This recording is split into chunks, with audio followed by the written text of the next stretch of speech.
అయా యేసయ్యానికి వందనాలు. మరొక సంవత్సరం నా తండ్రి ఇక్కడికి నడిపించినావు తండ్రి. అయా పోయిన సంవత్సరంలో మరి డిసెంబర్లో నా తండ్రి అయా మరి గ్రామ పంచాయత్ ఆఫీస్ దగ్గర మరి నాయన మీటింగ్ పెట్టినాం రాజ్యా. అయా మరి ఈరోజు ఇక్కడ నడిపించినందుకు వందనాలు. ఈ స్థలంలో మీరు దిగండి, నీ ఆత్మను కుమ్మరించండి. అయా మరి తండవాసులు కాలనీ వాళ్ళని కూడా ఏసు నామములో మార్చుకోమని అడుగుతున్న తండ్రి. ప్రతిబంధకాలు కొట్టివేయి. వాళ్ళలో ఉన్న మరి నా తండ్రి చీకటి అంత తొలగిపోవాల ప్రభా. వాళ్ళు మంచిగా ఉండాలా తండ్రి. వాళ్ళ పాడి పంటలు పశువులు కూడా అయా ప్రతి ఒక్కటి మరి నా తండ్రి మీరు దీవించి ఆశీర్వదించండి యేసు ప్రభా. ఎంతమంది అయితే మరి నిన్ను అంగీకరించట్లేదో దేవా, ప్రతి ఒక్కరి హృదయంలో మరి క్రీస్తు పుట్టెను అని అయా మరి నా తండ్రి ఆ వాక్యం నెరవేరుటకు సహాయం దయచేయి అయా. మీరు తోడుగుండి చీకటంతా తొలగించమని యేసునామములో అడుగుతున్నాను తండ్రి, ఆమేన్, హల్లెలూయా. మరి నా సాక్ష్యం ఏంటంటే మరి సందా భూబమ్మ గారి చెల్లె కూతురుని నేను, హల్లెలూయా. మరి ఇక్కడికి రావడానికి కారణం మరి ఆ సిస్టర్ కూడా పోవాలి, మా ఊర్లో మీటింగ్ పెట్టాలనేసి ప్రయాసంతో మేము వచ్చినాం. మరి నా సాక్ష్యం ఏంటంటే ఆగస్టు నెలలో నేను చాలా సీరియస్ ఉండే, కోమాలకు వెళ్ళిన, అంత పని అయింది. చాలా నా బాడీ మొత్తం ఇన్ఫెక్షన్ అయిపోయి చికెన్ గున్యా జ్వరం వచ్చింది. మంకీపాక్స్ జ్వరం, చికెన్ గున్యా జ్వరం ఒకటే రోజు బ్రెయిన్కి వచ్చింది. హల్లెలూయా. మరి హైదరాబాద్లో ఉన్నా నేను. మరి హైదరాబాద్లో ఉన్న హాస్పిటల్ అన్నీ తిప్పారు, కానీ 2 లక్షల దాకా ఖర్చు అయినాయి. చాలా అమౌంట్ ఖర్చు అయినా కానీ ఈమె బతకదు అనేసి మరి డాక్టర్లు అందరూ ఉస్మానియా, నిమ్స్, గాంధీ, కొరెంటి హాస్పిటల్, మరి అన్ని హాస్పిటళ్ళలో మరి ఈమె బతకదని చెప్పేసి సర్టిఫికెట్ ఇచ్చిండ్రు. హల్లెలూయా. కానీ నా దేవుడు మరి నన్ను బతికించి సజీవ లెక్కలో నిలబెట్టుకున్నాడు. హల్లెలూయా. కేవలం ఒక ప్రార్థన ద్వారాగానే అనేక మంది నా కోసం ప్రార్థన చేసిర్రు. మరి ఆ ప్రార్థన ద్వారాగా ఈరోజు మీ ముందు సాక్షి బిడ్డగా నిలబడ్డా. హల్లెలూయా. మరి ఇంకా నా సాక్ష్యం ఏంటంటే, నేను సౌలు ఏ రీతిగా అయితే మరి బంధకాలలో, బాధలో, ఇరుకులో, ఇబ్బందులో ఉన్నాడో, సౌలుని ఏ రీతిగా మార్చిండో దేవుడు, సౌలును పౌలుగా మార్చిన దేవుడు మరి పాపినైన నన్ను కూడా సౌలును పౌలుగా మార్చినట్టు నన్ను కూడా మార్చిండండి. హల్లెలూయా. నా పేరు స్వరూప ఆలియాస్ స్వర్ణక. నేను మాజీ నక్సలైట్ను. చాలా విషయాలలో మరి దేవుడు మరి ఎన్కౌంటర్లో చనిపోనీయకుండా కాపాడిండు. హల్లెలూయా. మరి జైలుకు పోయినప్పుడు కూడా దేవుడు మరి అసలు ఈమెకు బెయిలే రాదన్నారు, కానీ దేవుడు మరి మా అన్నల ద్వారాగానే మాట్లాడి బెయిలిప్పించి 2 సంవత్సరాల తర్వాత మరి జైలు నుండి బయటకు వచ్చిన తర్వాత అసలు యేసుప్రభే లేడని బైబిల్ పట్టుకొని తిరిగిన వాళ్ళను చాలామందిని కొట్టిన. హల్లెలూయా. మరి అలాంటి నన్ను ఈరోజు ఆయన బైబిల్ పట్టుకొని ప్రకటించుటకు, అనేకులకు మరి నేను సువార్త చెప్పుటకు మరి దేవుడు నన్ను వాడుకుంటుండు. హల్లెలూయా. మరి నా సాక్ష్యము మరి చాలా భయంకరంగా ఉండేది, కానీ అన్ని విషయాలలో దేవుడు నాకు విజయం ఇచ్చి ఈరోజు ఈ రీతిగా మీ మధ్యలో నన్ను నిలబెట్టిండు. ఈ సాక్ష్యం దేవుడు దీవించును గాక, ఆమేన్. మంచిది, అద్భుతమైన సాక్ష్యం చెప్పిన అక్కగారికి నిండు వందనాలు. దేవుడు చేసిన గొప్ప కార్యం చప్పట్లు కొట్టి దేవుని భయపడదామా? నిజంగా దేవుడు ఎవరిని ఎలా మార్చుకోవాలని బాగా తెలుసు. ఎంత కఠినాత్మరాలో కదా ఒకప్పుడు. ఇప్పుడు ఎలాంటి పరిస్థితుల్లోనైనా తనను తాను తగ్గించుకొని బ్రతికేలాగా దేవుడు చేశాడు. హల్లెలూయా.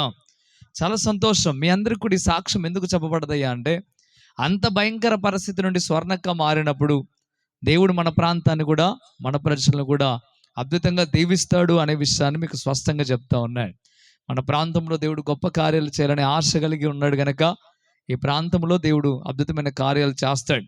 మనం ఆయన వైపు తిరిగినప్పుడు ఆయన అద్భుతంగా మనల్ని దీవిస్తాడు. మంచిది.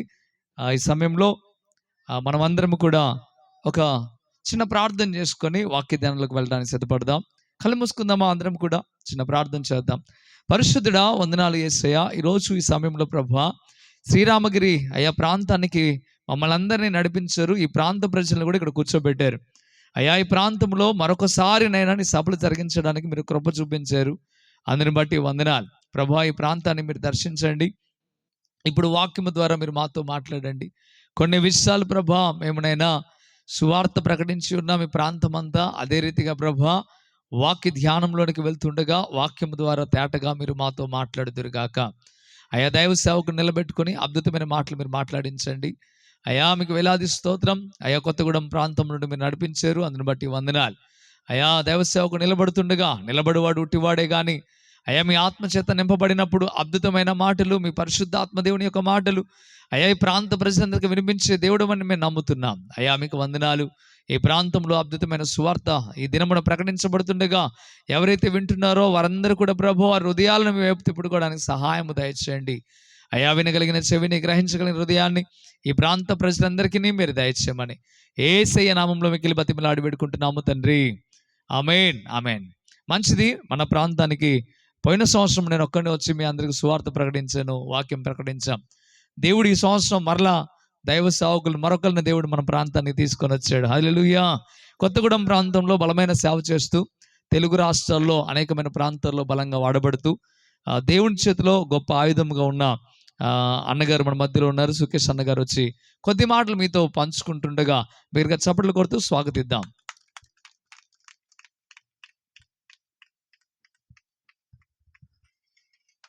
ముందుగా కూడి వచ్చినటువంటి అందరికీ, అదేవిధంగా దూరం నుంచి కూడా చూస్తున్నటువంటి వారికి నా ప్రత్యేకమైనటువంటి వందనాలండి.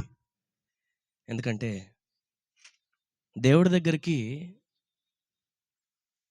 కష్టం వచ్చినప్పుడు మనిషి వెళ్ళాలనుకుంటాడు కదండి. దేవుడి దగ్గరికి మనిషి వెళ్ళాలనుకుంటాడు కదా. ఎప్పుడన్నా దేవుడు మనిషి దగ్గరికి వచ్చాడా? దేవుడిని పిలిచి చూసారా ఎప్పుడైనా? మనమే వెళ్ళాలి దేవుడి దగ్గరికి. ఎందుకు? దేవుడు గొప్పోడు కాబట్టి. కానీ ఈరోజు మనం మాట్లాడుకునేటువంటి మాట ఏంటంటే, దేవుడు పరలోకము నుంచి భూలోకంలోనికి వచ్చాడట. ఎందుకోసం వచ్చాడయ్యా అంటే మన కోసమే వచ్చాడు. మనం ఎక్కడికి వెళ్తూ ఉంటాం? దేవుడి దగ్గరికి పరిగెడుతూ ఉంటాం. కానీ దేవుడు ఎంత ప్రేమమడంటే ఆయన పరలోకంలో ఉండడానికి ఇష్టం లేదట. నేను నా ప్రజల దగ్గరికి వెళ్తానని ఆయన ఇక్కడికి వచ్చాడు. ఆ రోజునే జ్ఞాపకం చేసుకుంటూ ఆయన మనిషిగా అవతరించి మానవులతోని మాట్లాడాలని భూమి మీదకి వచ్చినటువంటి రోజునే క్రిస్మస్గా మనం జరుపుకుంటున్నాం. ఆయన గురించి చెప్పాలంటే యేసుక్రీస్తు వారి గురించి ఆయన అనగానే యేసుక్రీస్తు అండి. ఎవరండి ఆయన అంటే? ఆయన పేరు పెట్టి పిలవలేక భయంతో ఆయన అంటూ ఉంటాం అప్పుడప్పుడు. ఆయన గురించి చెప్పాలంటే కొంతమంది కవులు, నేను చాలా చిన్నోన్ని, పెద్ద పెద్ద కవులు ఆయన గురించి చాలా వివరించారు. గొప్ప గొప్ప వారు వివరించారు. ఒక ఆయన ఏమన్నాడంటే, యేసుక్రీస్తు వారి గొప్పతనాన్ని గురించి నేను చెప్పాలంటే ఈ ప్రపంచంలో ఉన్నటువంటి సముద్రాలన్నీ కూడా సిరాగా చేస్తే, సిరా అంటే తెలుసు కదా, ఇంకు తెలుసుగా, ఇంకు పెన్నులో ఇంకు ఉంటుంది కదా, దాన్ని సిరా అంటారు. ఈ ప్రపంచంలో ఉన్న సముద్రాలన్నీ సిరాగా మారిస్తే, ఇంకుగా మారిస్తే, ఈ ప్రపంచంలో ఉన్న చెట్ల కొమ్మలన్నీ విరిచి వాటిని కలముల్లాగా, కలం అంటే పెన్నులాగా మారిస్తే, ఆ పెన్నులతోటి ఈ సిరాలో ముంచి రాసుకుంటూ రాసుకుంటూ రాసుకుంటూ ఈ ఆకాశాన్ని భూమి మీద పరిచి రాసుకుంటూ పోతే ఆకాశం అంతరించిపోద్దట. కలములన్నీ అరిగిపోతాయట, సముద్రాలన్నీ ఇంకిపోతాయట. అంత రాసినా కానీ ఆయన యొక్క గొప్పతనాన్ని చెప్పడానికి, వివరించడానికి సాధ్యపడదట. అన్ని విషయాలు ఆయన చేశాడట. ఆ విషయాన్ని బైబిల్ గ్రంథంలో కూడా యోహాను అనేటువంటి ఒక భక్తుడు ఉన్నాడు. ఆయన రాసుకుంటూ యేసుక్రీస్తు ఏం చేశాడు, భూమి మీదకి వచ్చిన తర్వాత ఏం చేశాడు, ఆయన ఎవరిని స్వస్థపరిచాడు, ఎవరిని బాగు చేశాడు, ఏ యొక్క చనిపోయిన వ్యక్తులు ఎంతమందిని లేపాడు, ఎక్కడెక్కడెక్కడెక్కడ ఆయన అందరికీ అద్భుతాలు చేసుకుంటూ వెళ్ళాడు, రాసుకుంటూ వస్తూ చివరికి రాయలేక చిరాకు పుట్టిందట. చిరాకు పుట్టి ఈయన చేసిన కార్యములు ఇంకా అనేకములు ఉన్నాయి, కానీ నేను రాసుకుంటూ వెళ్తే పేజీలు సరిపోవు, ఇక రాయలేను, నేను ఎంతగానో రాయాలి నేను అని ఉంటుందండి బైబిల్ గ్రంథంలో. ఆ మాట చదివినప్పుడు నేను బైబిల్ని చాలా చదువుతూ ఉంటాం. ఎందుకంటే దేవుడు మనతోటి ఏ బైబిల్ గ్రంథం ద్వారా మాట్లాడుతూ ఉంటాడు. ఆ మాట చదివినప్పుడల్లా నిజమే కదా, నిజమే దేవా, నా కోసం నువ్వేమన్నా ఆలోచించావా అంటే, నీకోసం అనేకమైన ఆలోచనలు ఆలోచించాను అంటున్నాడు. నీకోసము చాలా పనులు నేను చేసుకొని, నీ గురించి చిన్నప్పుడు నువ్వు పుట్టక ముందే నీ గురించి నేను ఆలోచించాను. నా దగ్గర ఒక పుస్తకం పెట్టుకున్నాను నీ గురించి అని రాశాడు బైబిల్లో. మన గురించి కూడా పుస్తకం పెట్టుకుంటాడా దేవుడు? ఆయన ఏమని రాసుకున్నాడట చూద్దాం ఒకసారి. కీర్తనల గ్రంథం అని ఒక గ్రంథాన్ని రాశాడు దేవుడు. అందులో 139 అధ్యాయంలో ఒక మాట రాయబడింది. ఎవరైనా తీయగలిగిన వారు, మైకున్నవారు చదవడానికి ప్రయత్నం చేయండి. 139:16 నుంచి చదవండి.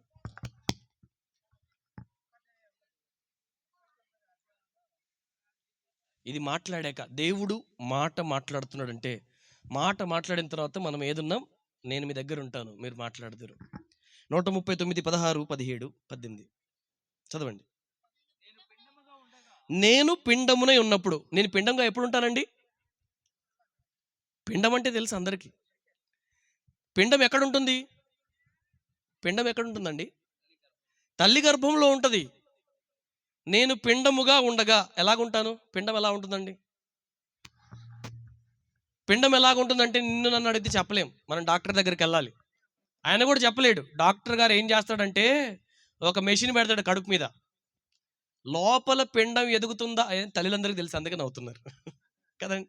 కడుపు మీద ఆ మెషిన్ పెట్టి లోపల పిండము ఎలాగుందా అని చూస్తూ ఉంటాడు.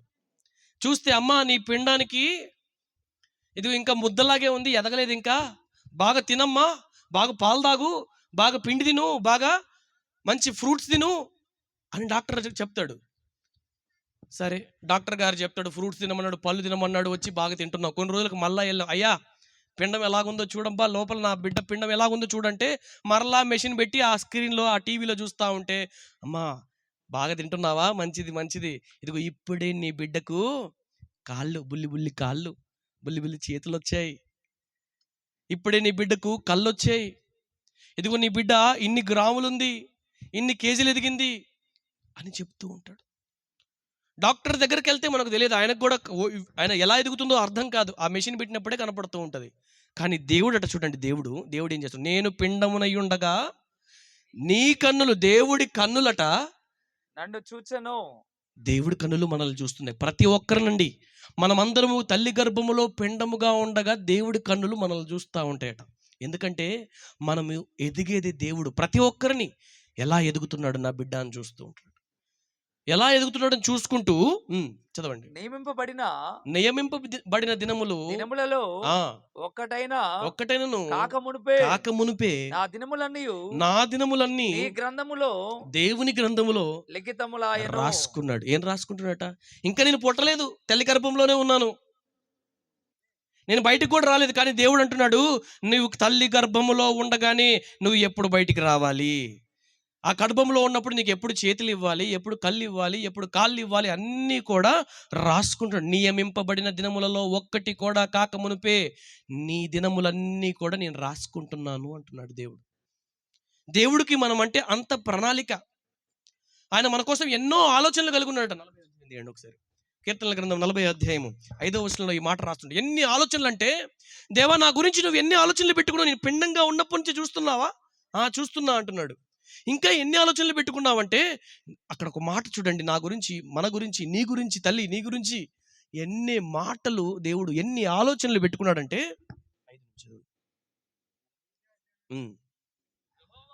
యెహోవా తండ్రి, దేవా నీవు మా ఎడల జరిగించిన ఆశ్చర్యక్రియలను, మా ఎడల నీకున్న తలంపులు ఎన్నట బహు విస్తారముగా ఉన్నాయట. దేవుడికి మన మీద ఆలోచన ఉందా? నిజమా? ఎంత ఆలోచన ఉందంటే బహు విస్తారంగా. విస్తారం అంటే ఏంటండి? చాలా ఉందట. ఈ భూమి మీద దేవుడు కనినటువంటి, మనం అనుకుంటాం మన తల్లి గర్భాన మోసి మనల్ని కన్నది అనుకుంటాం కదండి. ఆ తల్లికి తన గర్భములో ఆ కణం ఎప్పుడు వచ్చిందో తెలుసా? మనము మా తల్లిలోకి ఎప్పుడు వచ్చామో తెలుసా? తెలియదు. తల్లిని అడిగితే నాకేం తెలుసు అని సిగ్గుపడుతుంది. తెలియదు, తల్లికి తెలియదు, తండ్రికి తెలియదు. ఎప్పుడు తెలుస్తుంది అంటే 3 నెలల తర్వాత అప్పుడు తెలుస్తుంది తల్లికి, నేను గర్భవతిని అయ్యాను. అప్పటిదాకా తెలుసా? తెలియదు. ఎవరికి తెలుసు అంటే దేవుడికి తెలుసు. ఎందుకంటే ఆయనే తల్లి గర్భంలోనికి మనం వెళ్ళగానే మనల్ని కాపాడుతున్నాడు కాబట్టి. ఈరోజు తల్లి గర్భంలోనే అనేక మంది చనిపోతున్నారు. కానీ దేవుడు మన గురించి రాసుకుంటూ, నువ్వు మంచిగా బ్రతుకు, నేను కాపాడుతానంటున్నాడు. తల్లి గర్భము నుంచే నా గురించి అనేకమైన ఆలోచనలు కలిగి ఉన్నాయట. అవి లెక్కకు విస్తారమైన. చదవండి, తర్వాత వచ్చిన చదవండి. వాటిని వివరించి చెప్పాలనుకుంటే లెక్కకు మించి నా గురించి ఎన్ని ఆలోచనలు పెట్టుకున్నావు తండ్రి, దేవా నా గురించి ఎంత ఆలోచించావంటే, దేవుడు అంటున్నాడు, ఏమని చెప్పాలి నాయన, ఏమని చెప్పాలి బిడ్డ, అనేకమైన విషయాలు రాసుకున్నాను నీ గురించి. నువ్వు మంచిగా బ్రతుకుతావని, నువ్వు అనేకులను ప్రేమిస్తావని, అనేకులకు నీ యొక్క కృపను చూపుతావని, అనేకులను ఆదరిస్తావని, నీవు నా బిడ్డలాగా బ్రతుకుతావని నేను అనుకున్నాను అయ్యా. మీరందరూ నా బిడ్డలు. మీకు అందరికీ రాజుగారి కొడుకు ఒకళ్ళైతే వస్తున్నాడు అనుకోండి, రాజుగారి కాలం అందరికీ తెలిసే ఉంటుంది. చిన్నప్పటి నుంచి తల్లులందరూ కూడా మరి రాజులు ఇంత గొప్పవారు, గుర్రం మీద వస్తారు, వారు వెళ్తూ ఉంటే ప్రజలందరికీ డబ్బులు విసురుకుంటూ వెళ్తూ ఉంటారు, రాజ్యకోటలో ఉంటారు, గంభీరంగా ఉంటారు అని చెప్తూ ఉంటారు కదా. రాజు కొడుకు ఒకవేళ అలాగ వస్తున్నాడు అనుకోండి, ఎలాగుంటుంది? తెల్లని గుర్రం ఎక్కి వీధుల్లోంచి వెళ్తూ ఉంటే వెనకాల చాలామంది వస్తూ సైన్యం వస్తూ ఉంటుంది కదండి. ఎవరన్నా ఇబ్బందికరమైనటువంటి బీద స్థితిలో ఉంటే రాజు చూస్తూ ఉంటాడా? ఆ రాజకుమారుడు చూడ్డు, వెళ్ళి వారిని కనకరించి వెళ్ళిపోతూ ఉంటాడు. రాజకుమారుడు ఎలాగుంటే దేవుని కుమారులాగుండాలి, దేవుని బిడ్డలు ఎలాగుండాలి, దేవుడిలాగుండాలి. రాజకుమారుని చూస్తే మనకు రాజు కనిపిస్తాడు, దేవుని కుమారుని చూస్తే ఎవరు కనిపించాలి? దేవుడు కనపడాలి. బా దేవుడురా అనాలి. ఈయన చూస్తే దేవుడే అనాలి. ఎంతమంది ఈ ప్రపంచంలో మనుషులు దేవుడిలాగా బ్రతుకుతున్నారు? ఎవరు బ్రతకట్లేదు. అరే మనుషుల్ని చూస్తే దుర్మార్గుడు అని తిట్టేలాగా తయారవుతున్నారు.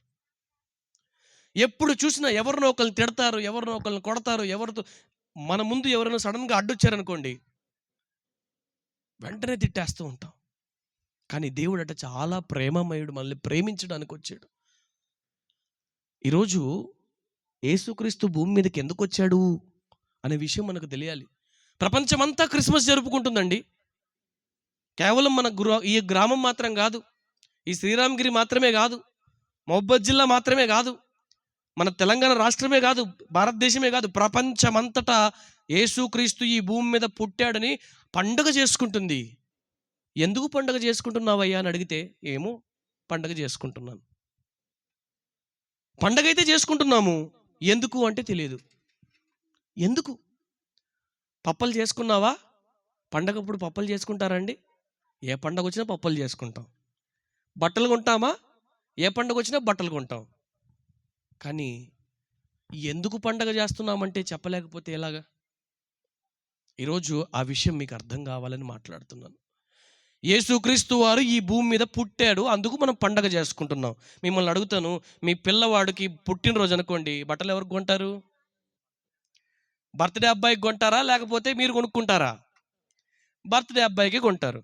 మీ పిల్లవాడికి పుట్టినరోజు అనుకోండి, కేక్ మీ అబ్బాయితో కోయిస్తారా, మీరే కోస్తారా? మీ అబ్బాయితోనే కోయిస్తారు. ఈరోజు యేసుక్రీస్తు వారి పుట్టినరోజు సందర్భం మనం వచ్చాం. బట్టలు ఎవరు కొనుక్కుంటున్నారు? మనం కొనుక్కుంటున్నాం. పప్పలు ఎవరు తింటున్నారు? మనమే తింటున్నాం. కేక్ ఎవరు తింటున్నారు? మనమే తింటున్నాం. బర్త్డే ఎవరిది? యేసుక్రీస్తు. ఆయనకి ఏం లేదా? అంటే మన కోసం పండగ చేస్తున్నాం, దేవుడి కోసం కాదు. మన కొత్త బట్టలు కావాలి, ఇల్లు మొత్తం కొత్తగా అవ్వాలి, ఇల్లంతా సందకు మొత్తం మన కోసమే, దేవుడి కోసం ఏం లేదు. అంటే మనం ఆనందించడానికి దేవుడిని వాడుకుంటున్నాం అంతే, ఇక్కడ అంతకు మించి ఏం లేదు. దేవుడు ఎందుకు వచ్చాడో మాత్రం అర్థం కావట్లేదు. ఈ గ్రామ ప్రజలకి దేవుడు ఎందుకు వచ్చాడో అర్థం అవ్వాలంటే మనం ఆ విషయాన్ని మాట్లాడదు, తప్పకుండా వస్తుంది. ఏమండి, ఎందుకు వచ్చాడు యేసుక్రీస్తు వారు ఈ భూమి మీదకి అంటే, ఆయనకి ఏమి టైంపాస్ కాక వచ్చాడు అనుకుంటున్నారా?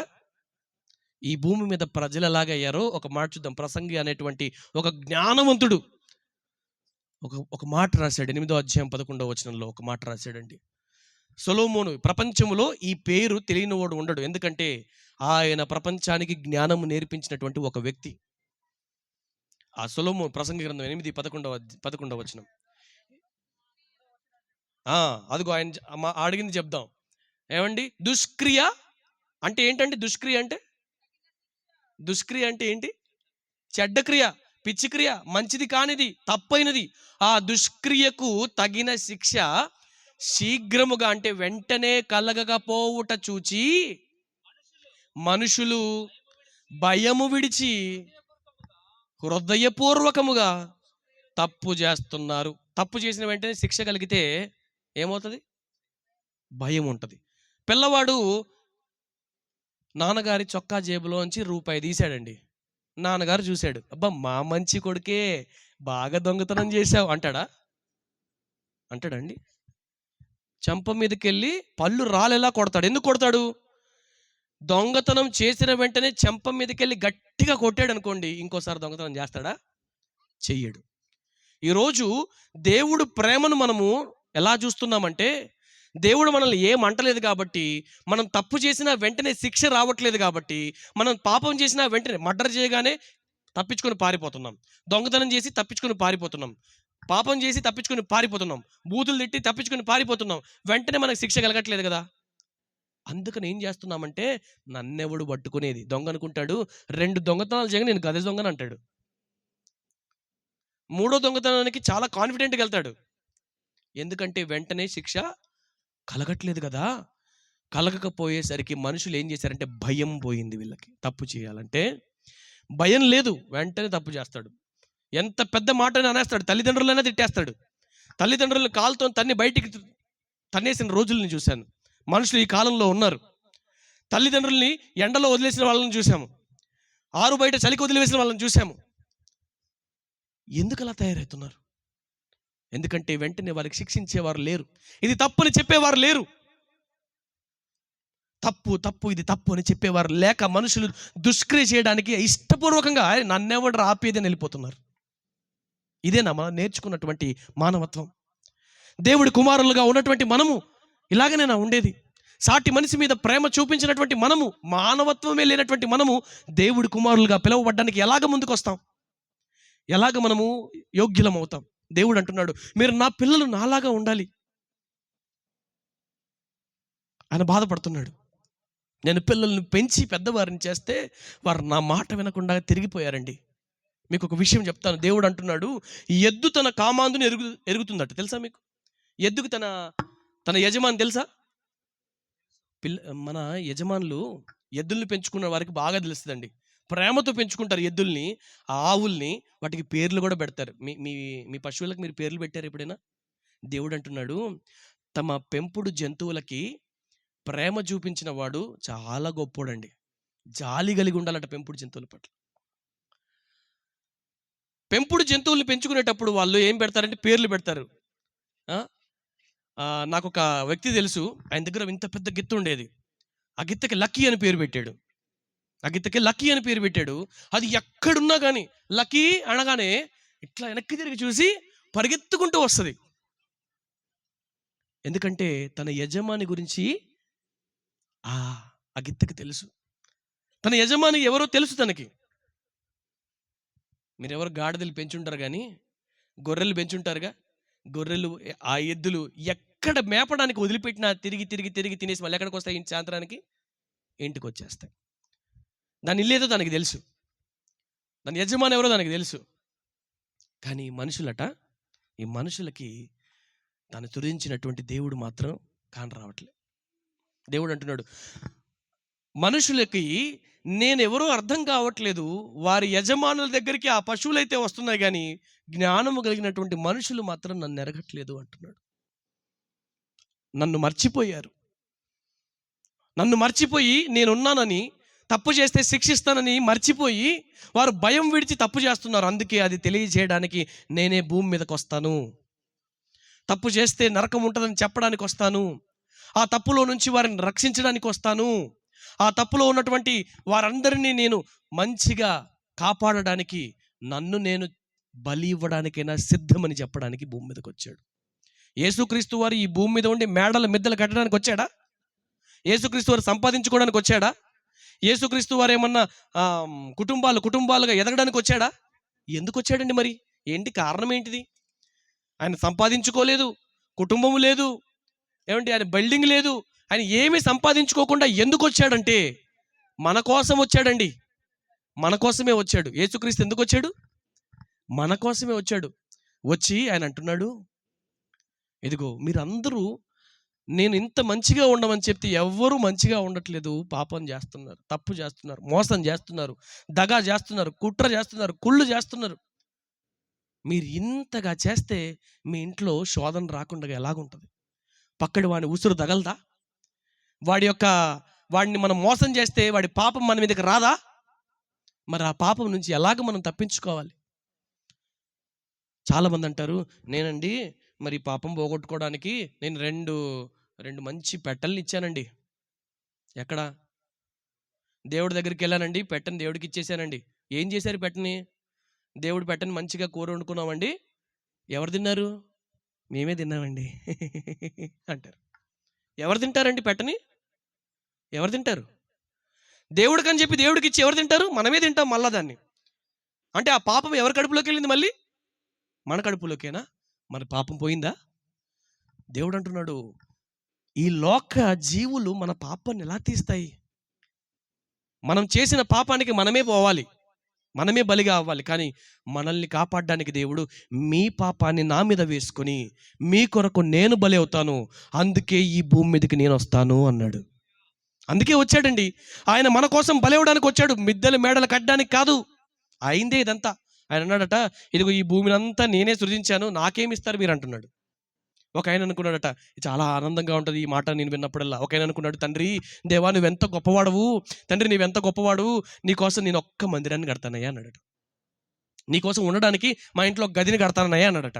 అప్పుడు దేవుడు అన్నట, ఓ పిచ్చివాడా, ఆకాశము నా సింహాసనము, భూమి నా పాదపీఠము, నాకు ఎలాంటి ఇల్లు కడతావు నువ్వు? నాకు ఎలాంటి ఇల్లు కడతావు నువ్వు?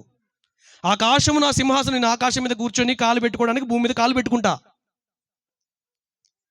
ఆ భూమి మీద ఒక చిన్న సెంటు జాగ కూడా లేదు మనకు, అందులో ఒక చిన్న గుడి కడతాం, ఇల్లు కడతాం, అందులో ఒక బెడ్ వేసి అయ్యా రా అంటే నువ్వు అలా పిలిస్తే రాడు. నువ్వు శ్రద్ధతోటి తండ్రి నా హృదయంలోకి రా అంటే వస్తాడు. ఎందుకంటే మన హృదయం ఈ ప్రపంచాన్ని కూడా పట్టేంత విశాలమైనటువంటిది. ఈ ప్రపంచంలో ఉన్నటువంటి ప్రతి విషయాన్ని పట్టేంత గొప్పది మన హృదయం. ఆయన మన హృదయంలోకి వస్తా అంటున్నాడు. నా హృదయంలో అంటే నా ఇంట్లో ఉన్నట్టే. హల్లెలూయా. ఆయన మన దగ్గరికి వచ్చింది మనతో నివసించడానికి, మన పాపాన్ని తీసేయడానికి. మనంగా బలి అర్పించుకోలేకపోతున్నాం, మన రక్తాన్ని ప్రోక్షిస్తే మనం చచ్చిపోతాం. కాబట్టి దేవుడే మన కోసం వచ్చి, ఆయన పుట్టింది మన కోసం చనిపోవడానికే, మన కోసం తన రక్తాన్ని కార్చడానికే. ఆ బలి రక్తముగా తన రక్తాన్ని చిందించి, ఈ రక్తము ద్వారా మీ పాపాన్ని నేను కడిగి వేస్తున్నా నా బలి ద్వారా అని చెప్పాడు. చనిపోయాడు. అయిపోయిందా? దేవుడు చనిపోతాడా? ఆయన అన్నాడు, నేను మీకోసం చనిపోతాను, నన్ను పాతి పెట్టండి. కానీ ఇదిగో 3 దినములైన తర్వాత కూడా, వెంటనే లెగచ్చుగా చనిపోయిన తర్వాత? వెంటనే చనిపోవచ్చుగా, మళ్ళీ వెంటనే ఎందుకు లెగలేదు? 3 దినాలు ఎందుకు వెయిట్ చేశాడు దేవుడు? 3 దినాలు ఉండొచ్చు, ఎందుకు అవసరమా? ఏమండి, 3 దినాలు ఈ శరీరము భూమిలో ఉందనుకోండి, కుళ్ళిపోద్ది, పురుగులు పట్టేస్తాయి. 2 రోజులకే పట్టదు, 3వ రోజు ఉంటే అప్పుడు పడుతుంది. అప్పుడు కుళ్ళిపోయినా కానీ నేను మరలా తిరిగి రాగలను. నేను చచ్చిపోయానని మీరు ఎవరో అనుకుంటారేమో, అనుకోరో. నేను చచ్చిపోయాను మీకోసం, నా ప్రాణాన్నంతా రక్తాన్నంతా బలిగా అర్పించి నేను చచ్చిపోయాను, ఎందుకంటే మీకోసమే. అయినప్పటికీ నేను దేవుణ్ణి కదా, మరలా 3వ రోజున నేను మరలా తిరిగి మీ మధ్యకు వస్తానన్నాడు.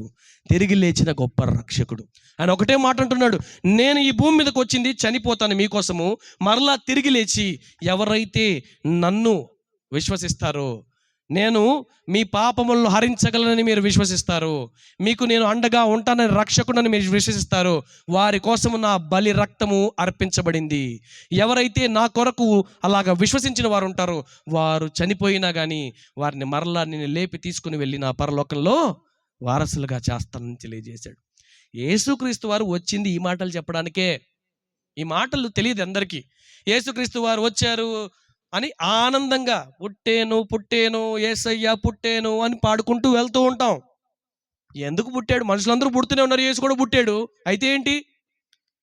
యేసు పుట్టింది మనలాగా మీలాగా నాలాగా బ్రతికి కోట్లు సంపాదించుకోవడానికి కాదు. మనం పక్కన ఉన్న కూడా ప్రేమించాం. కానీ దేవుడు ప్రపంచంలో ఉన్నటువంటి మనుషులందరినీ ప్రేమించి వారి కోసం వారి తప్పులను ఆయన మీద వేసుకున్నాడండి.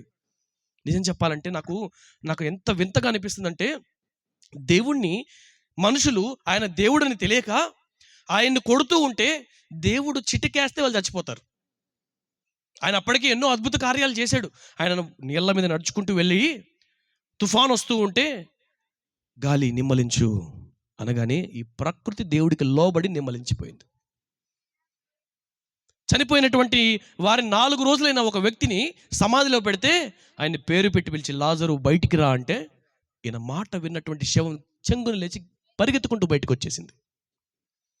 అంత శక్తి గలవాడు. పుట్టు గుడ్డివాడికి అలా గుడ్డితనంతో ఎన్నో సంవత్సరాల నుంచి అక్కడ నుంచి ఉంటే ఆయన్ని పిలిచి ఆయన కళ్ళు తెప్పించినటువంటి శక్తి గలవాడు. పక్షవాతం వచ్చి ఒక ఆయన పడిపోతే ఆయన్ని ముట్టుకుని లేచి ఇక నీ పరుపు తీసుకుని వెళ్ళు అంటే పరుగెత్తుకుంటూ వెళ్ళిపోయినటువంటి శక్తి గలవాడు. ఇన్ని చేసిన వాడు ఆయన కొట్టేటోళ్ళు వీళ్ళ చేతులు పడిపోను గాక అంటే పడిపోవా? కానీ ఆయన చెప్పలేదండి అలాగా. ఆయన తల మీద ముళ్ళ కిరీటం పెడుతూ ఉంటే ఆయన కాముగా ఉన్నాడట. ఎందుకు కాముగా ఉన్నావయ్యా, ఎందుకు నువ్వు ఇంత సహించావంటే ఆయన అంటున్నాడు, మీరందరూ నా పిల్లలు నేను మరలా తిరిగి కొట్టుకుంటానా? మీ పిల్లోడు వచ్చి నేను కొడతా ఉంటే ప్రేమతోటి నువ్వేం చేస్తావు? అరే వద్దురా బాబు ఎందుకురా అంటాం. గారభమేగా. తన పిల్లలు మనమంటే చాలా గారభం, దేవునికి చాలా ఇష్టం. అందుకే ఒక్క మాట కూడా తిరిగి అనలేదు. నేనెవరో తెలిస్తే వారు నన్ను కొట్టరు. నేను మనిషినిగా వచ్చాను కదా, వాళ్ళకి అర్థం కావట్లేదు. మనిషిని రూపం ధరించుకొని వచ్చాను కదా, వాళ్ళకి అర్థం కావట్లేదు. అందుకే అంటున్నాడు, మీరు చెడు తలంపులు తలంచారు కదా, అందుకోసం నేను ముళ్ళ కిరీటం పెట్టుకున్నాను మీకోసమే. మీరు ఆలోచించినటువంటి ప్రతి చెడు తలంపుకి నాకు ముళ్ళ కిరీటం పెట్టుకున్నాను. మీ చేతులతో చేసినటువంటి తప్పులకి నా చేతుల్లో నేను మేకులు కొట్టుకున్నాను. మీరు పాపం చేయడానికి పరిగెడితే ఆ పాపం పోవడానికి నా కాళ్ళల్లో నేను మేకులు దిగించుకున్నాను. అందుకే కాముగా ఉన్నాను. మీకోసమే ఈ శిక్ష నేను అనుభవించాను. మీకు పడాల్సిన ప్రతి శిక్షను నేను నా శరీరం మీద వేసుకున్నాను. ఆయన ఒళ్ళునట ఆ కొరడాలకి చివర కత్తులు కట్టి కొడుతూ ఉంటే ఆయన వీపు దున్నబడిందట. మనము భూమిని నాగటి వేసి దున్నుతూ ఉంటే ఎలాగైతే ఆ భూమి చీలుకుంటూ వెళ్తుందో యేసుక్రీస్తు వారి శరీరం అలాగా చీలబడ్డది. ఏమండి, క్రిస్మస్ అంటే సంతోషం అనుకుంటున్నారేమో. యేసుక్రీస్తు వారు మన కోసం చనిపోవడానికి వచ్చాడు. ఆయన చనిపోవడానికి వచ్చాడు. మనం పుడితే సంతోషం అనుకుంటాం. ఆయన తెలుసు నేను చనిపోవడానికి వచ్చానని తెలుసు, బాధ అనుభవించడానికి వచ్చానని తెలుసు, కానీ సంతోషంగా వచ్చాడు. కేవలము నీకోసం నా కోసమే ప్రాణం పెట్టడానికి వచ్చాడు.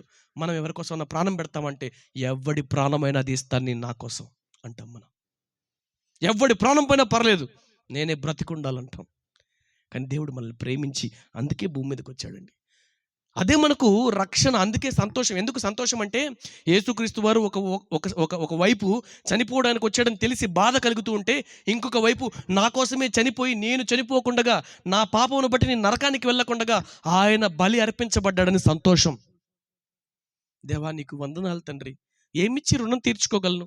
నన్ను నరకానికి వెళ్ళకుండా నా పాపాన్నంతా నీ మీద వేసుకొని బలిగా అర్పించబడి నన్ను యోగ్యునిగా చేసావు కదా అని అంటున్నాడు. నన్ను విశ్వసిస్తే, నేను నీ పాపమును తీసివేయగలను నమ్మితే, నేను నిన్ను స్వర్గానికి తీసుకువెళ్ళగలను నమ్మితే, నా బలి నీ మీద అర్పించబడుతుంది, నా రక్త ప్రోక్షణ నీ మీద అర్పించబడుతుంది, నీవు స్వర్గానికి వారసుడవుతావు అని చెప్పడానికి ఈ భూమి మీదకి వచ్చాడు. ఈరోజు ఒకవేళ ఈ గ్రామానికి వచ్చి ఇదిగో యేసుక్రీస్తు వచ్చారు, ఆనందంగా గంతులు వేద్దాం, చిందులు వేద్దామంటే దానికి అర్థం లేదు. యేసుక్రీస్తు వారు ఎందుకు వచ్చారో తెలిసి ఆయన నమ్ముకుని ఉన్నటువంటి 60-70 సంవత్సరాల జీవితంలో ఆ తర్వాత మనం బ్రతకం. ఇప్పటి వరకు ప్రపంచంలో పుట్టిన ఏ మానవుడు కూడా చనిపోకుండా లేడు. ఎంత డబ్బున్నా చనిపోతాడు, ఎంత జ్ఞానమున్నా చనిపోతాడు, పేదవాడు కూడా చనిపోతాడు, ఎంత బలమున్నా కూడా చనిపోతాడు. మరి ఇటువంటి చనిపోయే బ్రతుకులో పాపము చేసి చనిపోతే చనిపోయిన తర్వాత ఉండే దారులు రెండే. అయితే శాంతి పొందు స్థలం, నెమ్మది పొందు స్థలం, లేకపోతే వేదన పడేటువంటి స్థలం. మంచి చేసి పుణ్యం పొందుకొని నెమ్మది పొందు స్థలానికి వెళ్తామా? పాపం చేసి, మోసం చేసి, దోషం చేసి, ద్రోహం చేసి, కక్షలు, కుళ్ళు, కుతంత్రాలతోటి మనం మలినమైనటువంటి జీవితాన్ని బ్రతికి వేదన పొందే స్థితికి వెళ్తామా? రేపు లెగిస్తే నేను ఒక్కరికైనా నేను ఆశీర్వాదకరంగా ఉన్నానా, నా ద్వారా ఒక్కలన్నా మేలు పొందుకున్నారా అని మనం వెనక్కి తిరిగి చూస్తే మన జీవితంలో నా ద్వారా ఎంతమంది మేలు పొందుకున్నారు అని చూస్తే ఎవరు ఉండరేమో. దేవుడు అంటున్నాడు, ఆయన 2 మాటలు చెప్పాడు. నన్ను పూజించు, ఈ నరులందరినీ ప్రేమించు. నువ్వు నిన్ను ఎలాగ ప్రేమించుకుంటావో అలాగ ప్రేమిస్తే నువ్వు గొప్పవాడు అవుతావు. క్షమాపణ గుణం కలిగి ఉండు. క్షమించే గుణం కలిగి ఉండు, శాంత గుణం కలిగి ఉండు, కోపం తగ్గించుకో, మనిషిలాగా బ్రతుకు, దేవునిలాగా ఎదుగు అంటున్నాడు దేవుడు. అలాగ ఎదిగే స్థితికి మనం రావాలండి. లేకపోతే మనం ఈ భూమి మీద పుట్టి వేస్ట్. మనము పుడుతున్నాము, ఈ లోకంలో ప్రతి జంతువు పుడుతుంది. వాటికి మనకి తేడా ఏంటంటే మనం నాగరికత కలిగిన వారము, మనం జ్ఞానం కలిగిన వారము, మనం దేవుని స్వరూపంలో మనల్ని చేసుకున్నాడు దేవుడు. నేను ఎప్పుడు ఒక మాట చెప్తూ ఉంటా, ఎక్కడికి ఏ గ్రామానికి వెళ్ళినా, ఏమండి దేవుడు భూమిని అంతటినీ పుట్టించేటప్పుడు భూమి పుట్టును గాక అంటే పుట్టిందట, చెట్లు మొలుచును గాక అంటే మొలిచాయట, జీవజాతి మొత్తం అంతా కూడా జలచరాశులు ఆకాశ పక్షులు పుట్టును గాక అంటే పుట్టాయట. కానీ దేవుడు మనిషిని అట్లా పుట్టును గాక అనలేదు, మనిషి పుట్టును గాక అనలేదు. దేవుడు మనిషిని తన స్వరూపమందు చేసుకున్నాడట. బైబిల్ గ్రంథంలో రాయబడి ఉంటుంది, నేను నా స్వరూపమందు నా పోలిక చొప్పున ఈ మనిషిని చేశాను. ఏ జంతువుని చేయలేదండి. అదే మనకు జంతువుకు తేడా. అది పుట్టి పెరిగి పిల్లలు కని చచ్చిపోతుంది, మనము పుట్టి పెరిగి పిల్లలు కని చచ్చిపోతున్నాము. ఏమిటి తేడా? ఒకటే తేడా, వాటికి వాటి యజమాని తెలుసు, వాటికి వాటి యొక్క కామాందు తెలుసు, మనకు మన దేవుడు ఎవరో మన తండ్రి ఎవరో తెలియదు. అలాగ తెలుసుకోవాలని దేవుడు కోరుకుంటున్నాడు. ఇది నాన్న యేసుక్రీస్తు వారు మన మధ్యకు వచ్చి, మీరు నన్ను ఎరగండి, నేను మీకు రక్షకుడిగా ఉంటా అన్నాడు. అందుకే బైబిల్ చెప్తుంది, నేడు మీ కొరకు రక్షకుడు జన్మించాడు. ఎవరు పుట్టారట? మనిషి కాదు, దేవుడిగా మనిషి రూపంలో వచ్చిన రక్షకుడు. ఆయన పేరు యేసు. యేసు అంటే అర్థం ఏంటంటే, యేసు అనేది దానికి అర్థము రక్షకుడు. నా పేరు కూడా ఒక అర్థం ఉంది తెలుసా? నా పేరు అయ్యగారు చెప్పారో లేదో నాకు తెలియదు, కానీ నా పేరు ఏంటండి? సుకేష్. సుకేష్ అంటే అర్థం తెలుసా మీ అందరికీ? సుకేష్ అంటే సు అంటే మంచి కదండి, సువాసన అంటే మంచి వాసన, దుర్వాసన అంటే చెడ్డ వాసన. సు అంటే మంచి, కేశ్ అంటే కేశములు అంటే జుట్టు, కేశ్ అంటే వెంట్రుకలు, మంచి వెంట్రుకలు. చూడండి, నాకు బట్టలు కనిపిస్తుందా? మంచి వెంట్రుకలు ఉన్నాయా నాకు? నా పేరుకి నేను సార్థకతను చేసుకోలేదు. ఇంకొంతమంది పేర్లు ఉంటాయి. ఒక సిస్టర్ గారి పేరు పరిమళ, సిస్టర్ గారి పేర్లు పరిమళ, అక్కగారి పేరు స్వర్ణ, సువర్ణ, స్వర్ణ. అంతకంటే ముందు స్వరూప. స్వరూప అంటే మంచి రూపం, స్వర్ణ అంటే గోల్డ్. ఎందుకు మార్చుకున్నారంటే, నేను గోల్డ్గా ఉండాలి, బంగారంగా ఉండాలి, మంచిగా ఉండాలని. మరి యేసు ఇట్లాగా పేర్లకి, ప్రతి పేరుకి, ఇప్పుడు మీ పేర్లు మీరు అందరూ ఆలోచిస్తున్నారేమో, అమ్మో నా పేరుకి అర్థం ఏంటని. అదే దేవుడికి ఒక పేరు పెట్టాడు. ఏంటంటే యేసు. అంటే దేవుడికి ఏం పేరు పెడతాం? ఆయన రక్షకుడుగా వచ్చాడు కాబట్టి రక్షకుడు అన్నాం. ఆయన రక్షకుడుగా ఈ భూమి మీదకి వచ్చినటువంటి రోజుని జ్ఞాపకం చేసుకుంటూ, ప్రతి సంవత్సరము కూడా జ్ఞాపకం చేసుకుని, అయ్యా రక్షకుడు మన మధ్యకు వచ్చాడు, రేపు ఉంటామో పోతామో మనకు తెలియదు, మన దీపము ఆరిపోద్దో ఉంటుందో మనకు తెలియదు, రేపు బయటికి వెళ్తే మరలా తిరిగి ఇంటికి వస్తామో లేదో తెలియదు. కాబట్టి జీవితం ఉండగానే, బ్రతుకుండగానే మనము రక్షింపబడాలి. అంటే మన పాపంలోంచి మనము తొలగించబడాలి. అంటే యేసుక్రీస్తు బలి మన మీద అర్పించబడాలి. యేసుక్రీస్తు బలి మన మీద అర్పించబడాలంటే ఆయన ఎవరో మనకు తెలిసి ఉండాలి. తెలియకపోతే ఎట్లా అర్పించబడుతుంది? అలాగ తెలియపరచబడాలని మీ మధ్యకు వచ్చాం. యేసుక్రీస్తు మన కొరకు ఆయన ఈ భూలోకానికి వచ్చి, మన కొరకు ఆయన చివరి రక్తపు బొట్టు వరకు కార్చి, ఆయన శిలువ మీద వేలాడి పక్కల్లో బల్లెము పొడిపించుకొని కూడా, ప్రతి రక్తపు బొట్టు కూడా మన కోసమే కారాలట.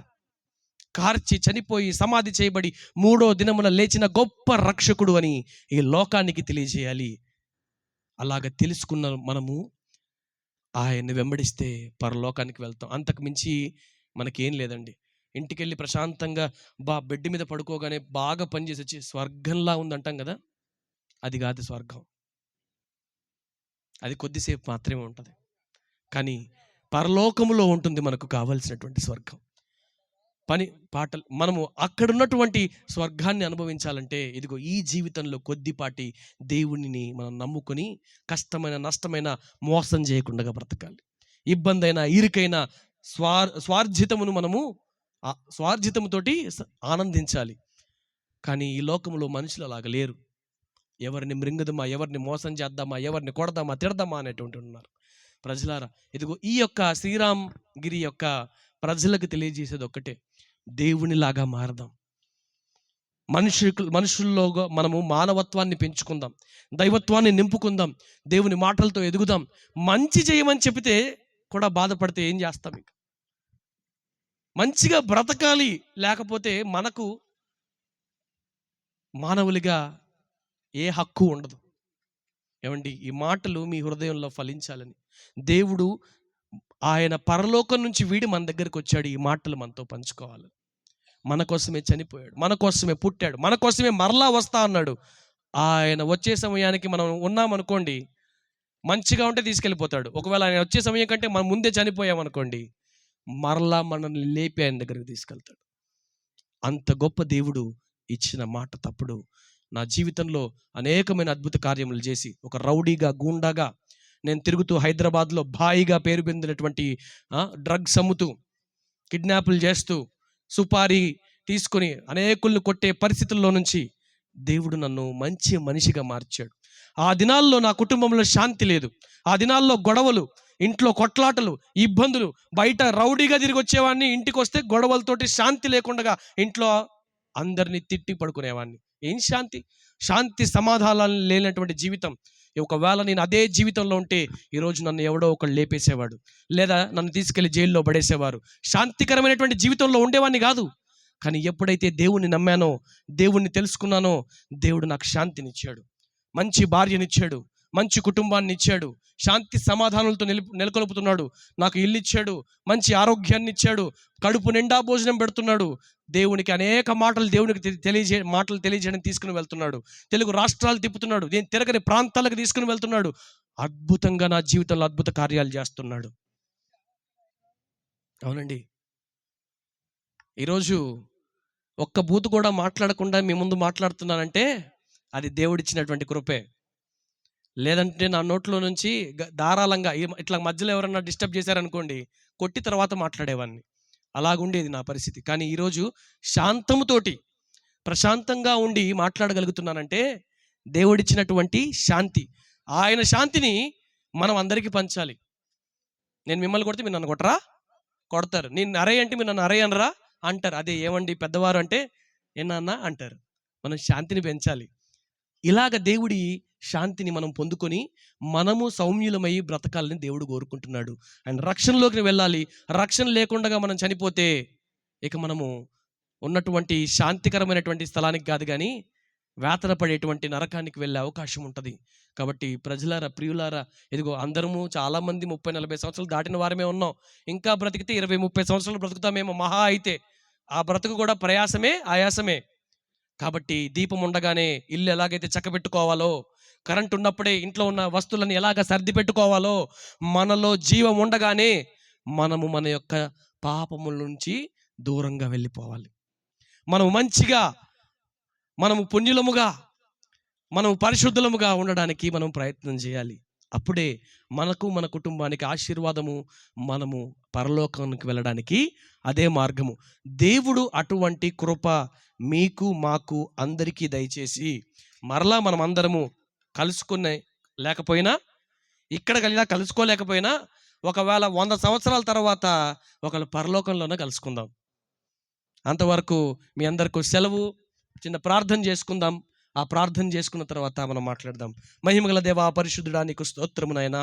తండ్రి, ఇదిగో నీ మాటలు తండ్రి, నీ మరణ సమాధి పునరుద్ధానమును గురించినటువంటి విత్తనము తండ్రి ఈ యొక్క శ్రీరామగిరి యొక్క ప్రాంతంలో తండ్రి చెప్పి ఉండగా, తండ్రి మీరు రక్షకునిగా వచ్చినటువంటి మీ కుమారుని తండ్రి పరిచయం చేసి ఉన్నాము తండ్రి. ఆయన యొక్క ప్రోక్షించబడినటువంటి రక్తము మా కొరకు చిందింపబడిందన్న విషయాన్ని మేము గమనించి ఉన్నాము. ఈ మాటలు తెలిసి కూడా ఒకవేళ తండ్రి మీ యొద్దకు రాకపోతే నాయనా, ఇదిగో మా పరిస్థితి ఎలాగుంటుందో తెలియదు నాయనా. ఇదిగో మంచి ఆలోచన కలిగి తండ్రి, శక్తి గల వారు, ఆలోచించే శక్తి గల వారు అనేటువంటి మమ్మల్ని తండ్రి మీరు దీవించండి ఆయన. అదే విధముగా తండ్రి ఈ గ్రామంలో ఉన్నటువంటి ప్రతి బిడ్డను తండ్రి మీరు ఆశీర్వదించండి. ఏ బాధలో, ఏ ఇరుకులో, ఏ సమస్యలో, ఏ ఇబ్బందులో ఉన్నారో తెలియదు. అన్ని సమస్యలను చిటికలో మాయము చేయగలిగిన దేవా, ఇదిగో నీ సన్నిధానంలో తండ్రి వారందరినీ పేరు పేరున జ్ఞాపకం చేసుకుంటున్నాము. పాడి పంటలు పండించినటువంటి వారిని జ్ఞాపకం చేసుకుంటున్నాము. వ్యాపారములు చేసుకుంటున్నటువంటి వారిని జ్ఞాపకం చేసుకుంటున్నాము తండ్రి. పనులకు వెళ్ళేటువంటి వారిని జ్ఞాపకం చేసుకుంటున్నాము తండ్రి వారి కుటుంబాల్లో శాంతిని, సమాధానమును నెలకొల్పండి తండ్రి. ఇబ్బందులు, ఇరుకులు, సమస్యలతో ఉన్న వారిని దీవించి తండ్రి వారిని 30 60 100 ఫలింపచేసి ఆనందకరమైన జీవితం వారికి దయచేయమని తండ్రి ఈ దినాన మీ ఆశీర్వాదములు ఒలుచుండగా తండ్రి మీరే మీ కృప చూపి మీ దక్షిణ హస్తమును ఈ యొక్క ప్రాంతంలో ఉంచి మహిమ పొందమని అందరినీ మీ పాదములకు అప్పచెప్పుకొనుచుండగా వారందరినీ దీవించమని క్రీస్తు వారి పరిశుద్ధ నామముని ప్రార్థనకి వేడుకుంటున్నాము తండ్రి. ఆమేన్.